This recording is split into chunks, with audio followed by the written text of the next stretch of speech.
बच्चों ये वाला जो स्पेक्ट्रम है हम पहले स्टडी भी कर चुके हैं।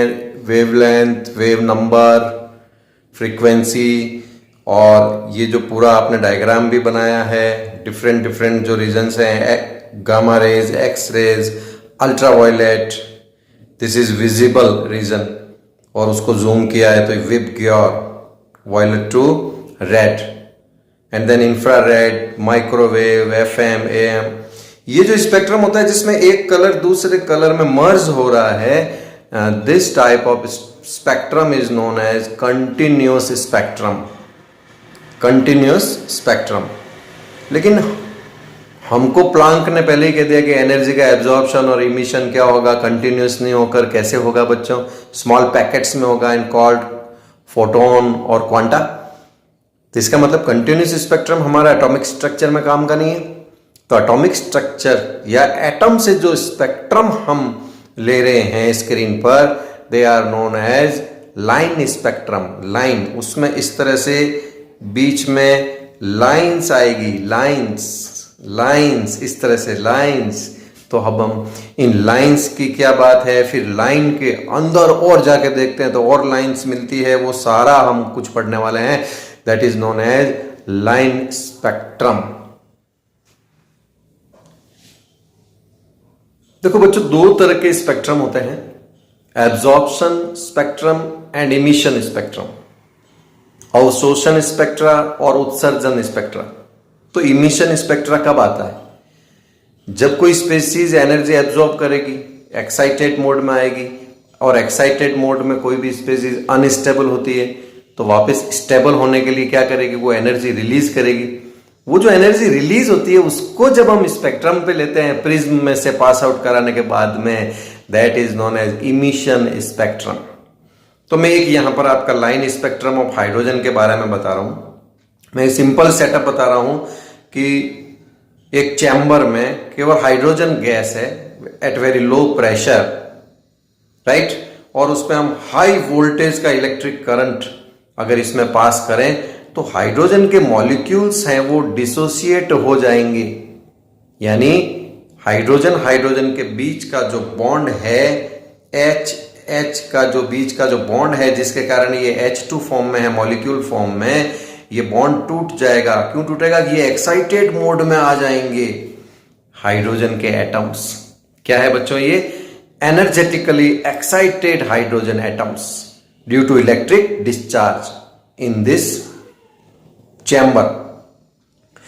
जब ये एटम एक्साइटेड हैं और जब वापस ये अपनी लो एनर्जी स्टेट में आते हैं, क्या होगा? हम इलेक्ट्रिक डिस्चार्ज बंद कर देंगे तो क्या होगा? एनर्जेटिकली एक्साइटेड हाइड्रोजन एटम वापस एनर्जी रिलीज करके बॉन्ड बनाने की ट्राई करेंगे। उस समय वो जो एनर्जी रिलीज करेंगे उसको अगर हम प्रिज्म में से पास आउट कराते हैं तो प्रिज्म आपको पता ही है 7 कलर, आपने रेनबो देखा होगा, उस तरह से लाइट को डिफरेंशिएट कर देता है एट डिफरेंट फ्रीक्वेंसीज। तो स्क्रीन पर हम उसका पिक ले सकते हैं। तो ये डिफरेंट डिफरेंट लाइनिंग्स जो मिलती है इमिशन स्पेक्ट्रा की, that is known as emission spectra. समझ में आ रहा है ना बच्चों? थोड़ा थोड़ा आप समझने की कोशिश करना, क्योंकि हम एटम को ऐसे नहीं देख सकते तो उसके पिक ले सकते हैं, स्पेक्ट्रम ले सकते हैं। जिस तरह से आप कभी एक्सरे कराने गए ना, एक्सरे, तो हमारे बॉडी पार्ट पर एक्सरेज बॉडी से पास आउट होती है, तो जहां से आर पार हो जाती है उनका इंप्रेशन पीछे आता है, और जो एक्सरेज अंदर एब्जॉर्ब हो गई बोन्स में, बोन को आर पार नहीं कर सकती, तो उसका भी इंप्रेशन आता है कि नहीं आता है एक्सरे में। तो इस तरह से ये स्पेक्ट्रम लेने की कोशिश कर रहे हैं, क्योंकि हमको structure of atom find out करना है। हम अब आगे बढ़ने वाले हैं बच्चों, क्वांटम मॉडल की तरफ बढ़ रहे हैं, तो इसलिए थोड़ा सा स्पेक्ट्रम आपको समझा रहा हूं। एनसीईआरटी में आप फिगर 2.10 देखेंगे ना, तो और ये पूरा उसके नीचे जो लिखा हुआ टेक्स्ट रीड करेंगे तो यहां पर दोनों स्पेक्ट्रम आपको दिखाए गए, emission spectrum and absorption spectrum. Emission spectrum पर ही हम बात करते हैं कि क्या हो रहा है। एक्साइटेड सैंपल है ये, एक्साइटेड सैंपल, राइट, एक्साइट कर दिया और उसको छोड़ दिया, यानी इलेक्ट्रिक डिस्चार्ज बंद कर दिया। तो अब वो क्या होगा, जो रेडिएशन बाहर उसके आएंगे उनको पोलराइज करके, यानी सीधा एक लाइन में करके प्रिज्म से पास आउट कराते हैं। प्रिज्म क्या करता है, उनको डिफरेंट डिफरेंट फ्रीक्वेंसी पे इस तरह से सेपरेट कर देता है। और उसका ये कौन है बच्चों, फिल्म और डिटेक्टर, तो हमको इस तरह से इसकी फिल्म मिलती है, इमिशन स्पेक्ट्रम। एब्जॉर्प्शन स्पेक्ट्रम क्या होता है, यहाँ से वाइट लाइट आ रही है और बीच में सैंपल है, तो वो क्या करेगा, एब्जॉर्ब कर रहा है लाइट को। तो जो लाइट एब्जॉर्ब कर रहा है वो बाहर नहीं आ रही, जो बची हुई लाइट है वो पीछे की तरफ आ रही है और प्रिज्म में जा रही है। तो बीच में जो लाइनिंग्स आ रही है वो एब्जॉर्ब लाइन की आ रही है। आप स्पेक्ट्रम में देखें, ये इस तरह से यहाँ से ये जो लाइनिंग आ रही है ये एब्जॉर्ब लाइट की आ रही है। तो जो लाइट एब्जॉर्ब हो गई उसकी लाइनिंग है। तो दो तरह के स्पेक्ट्रम होते हैं, इमिशन स्पेक्ट्रम और एब्जॉर्प्शन स्पेक्ट्रम। थोड़ा सा आप डिटेल पढ़ना है इसकी। ये डायग्राम आपको बनाने नहीं है नोटबुक में, सिर्फ समझना है इनको। बामर ने 1885 में एक स्पेक्ट्रोस्कोपी बोलते हैं बच्चों, ये सारा जो स्पेक्ट्रम की स्टडी होती है that is known as spectroscopy. एक एक्सपेरिमेंट किया और showed it spectral lines are expressed in terms of wave number then visible lines obey the following formula. क्योंकि बामर ने उन्हीं लाइन्स की स्टडी करी जो विजिबल थी।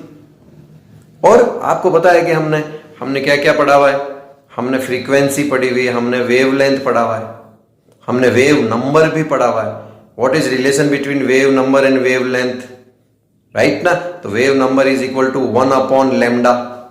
What is wave number, number of waves are present in 1 centimetre और 1 metre. तो उसने वेव नंबर के लिए उसने कहा कि ये फॉर्मूला ओबे कर रही है कौन, स्पेक्ट्रल लाइंस।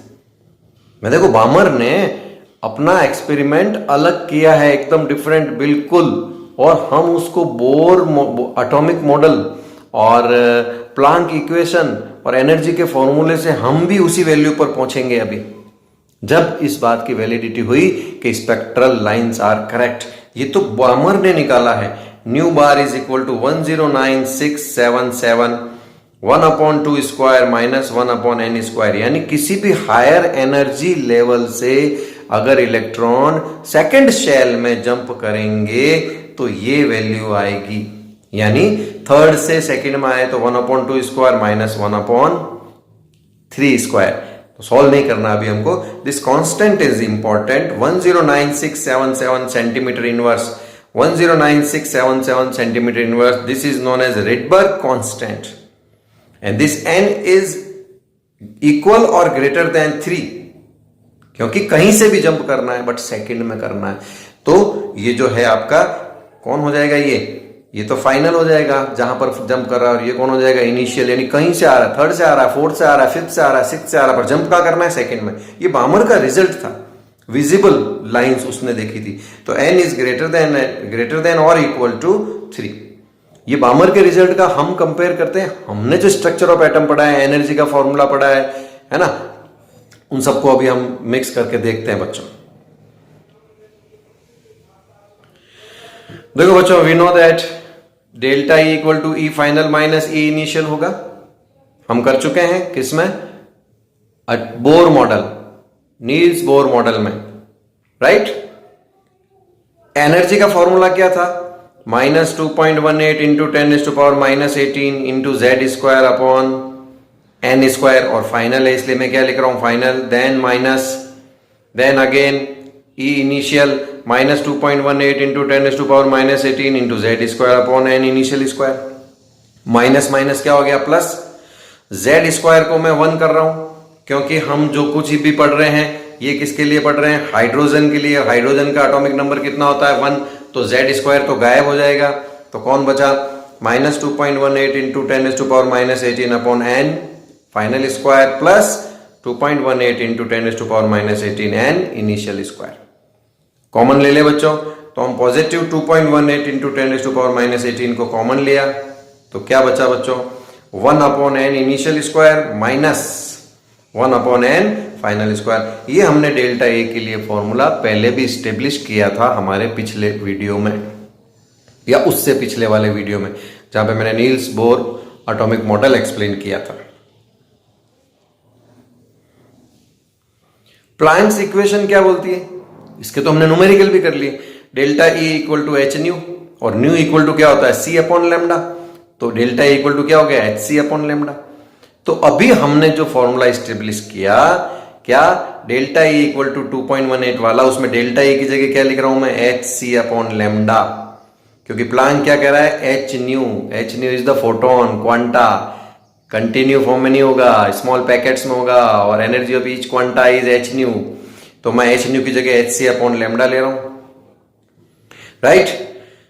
1 अपॉन लेमडा को यहीं छोड़ते हैं और एच और सी इस तरफ ट्रांसफर करते हैं, तो कहां जाएंगे, डिवाइड में, दोनों कौन है, कांस्टेंट है, 1 अपॉन लेमडा बचता है, तो we know that 1 upon lambda क्या होता है हमारा, न्यू बार वेव नंबर। हम बामर के रिजल्ट की ओर जा रहे हैं, हम डिफरेंट जो साइंटिस्ट हैं उनके रिजल्ट्स काम में ले रहे हैं, किसके, प्लांक्स के रिजल्ट काम में ले रहे हैं, और नील्स बोर का एटॉमिक मॉडल के रिजल्ट्स काम में ले रहे हैं, तो राइट।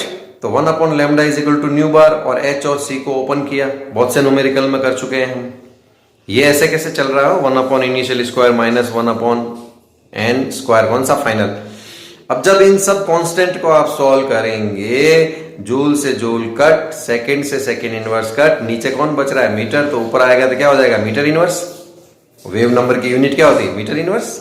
और ये कितना आ रहा है, 1.09677 इंटू 10⁻7।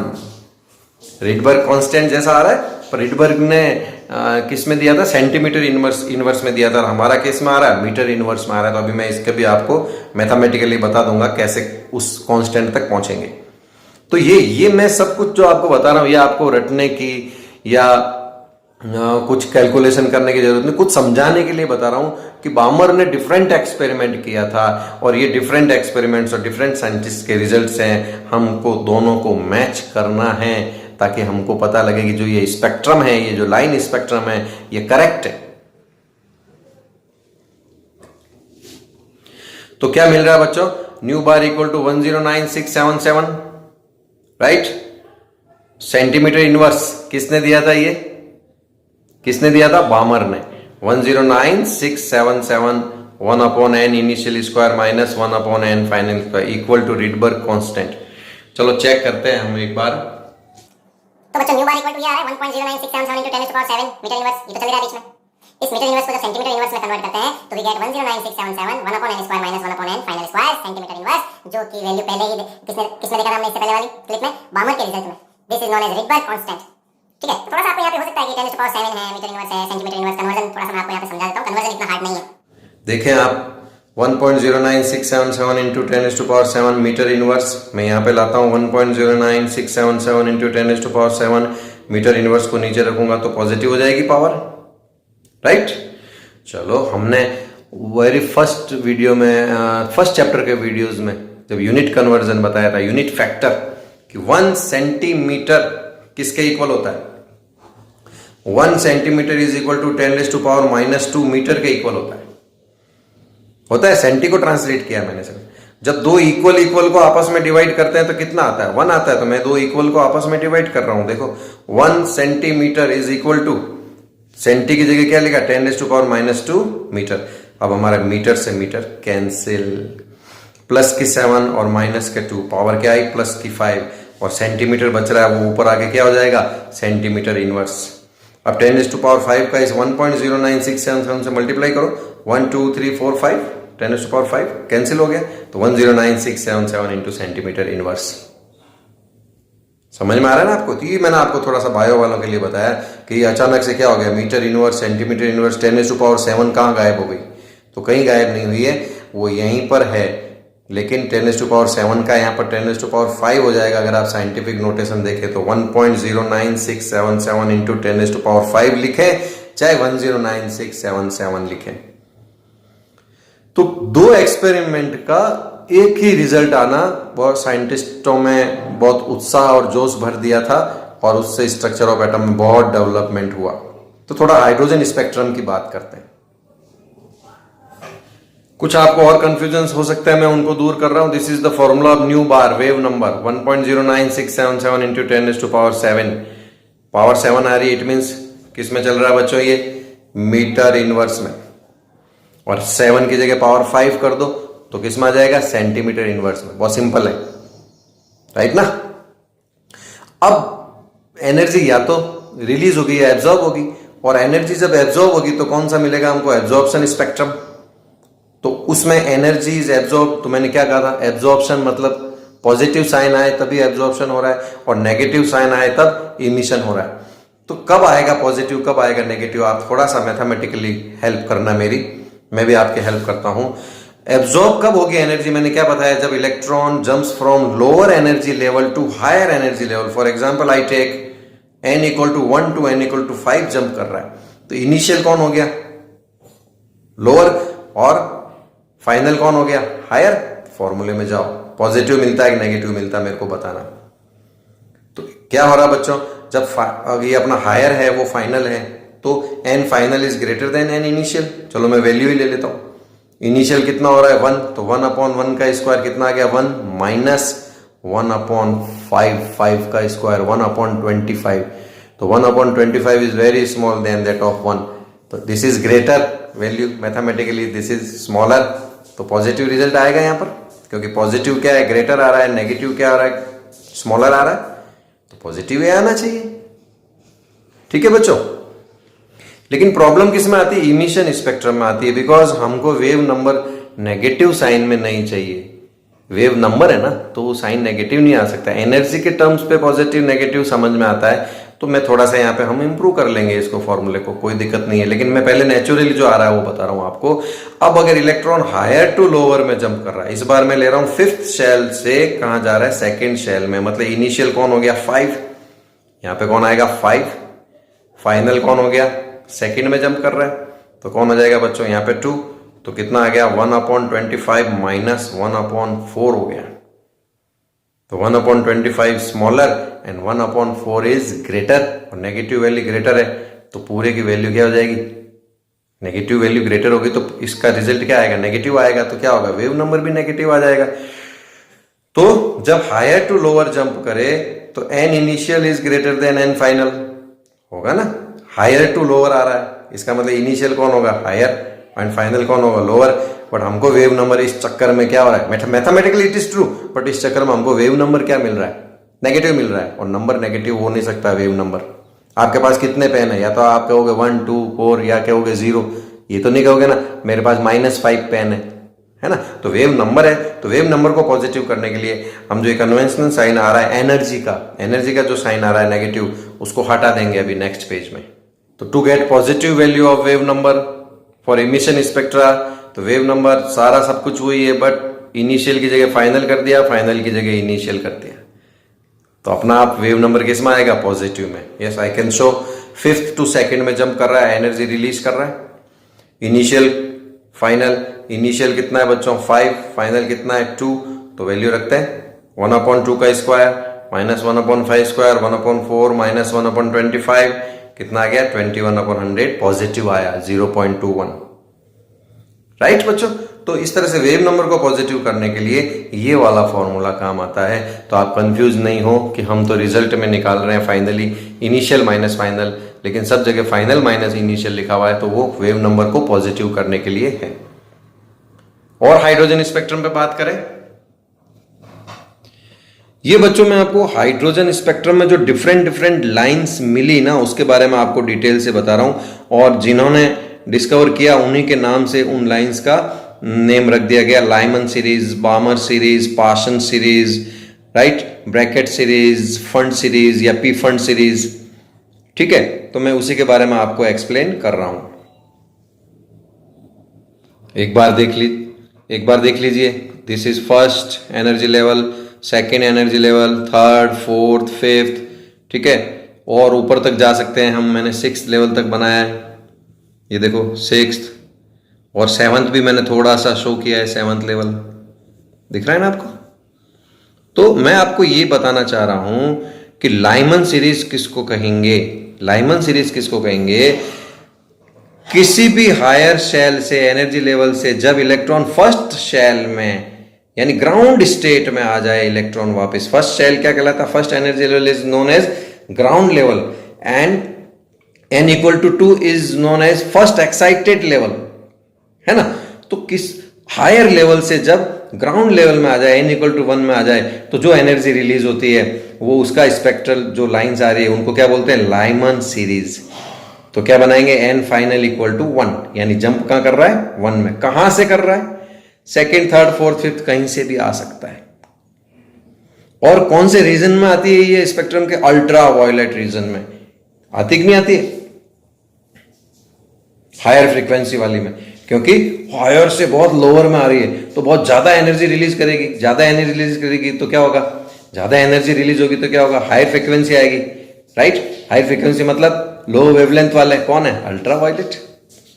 बामर ने विजिबल वाली ही स्टडी करी थी कि कहीं से भी इलेक्ट्रॉन जंप करे, सेकंड से थर्ड से सेकंड में, फोर्थ से सेकंड में, फिफ्थ से सेकंड में, सिक्स्थ से सेकंड में, सेवंथ से सेकंड में जंप करने पर यहां पर फर्स्ट, क्या बोलते हैं इसको, फर्स्ट एक्साइटेड स्टेट में अगर जंप करते हैं तो जो रेडिएशन इमिट हो रही है वो विजिबल हो रही है और उनको बामर सीरीज बोलते हैं। तो NF इक्वल टू 2 और इनिशियल क्या होगा, थर्ड, फोर्थ, फिफ्थ, कुछ भी।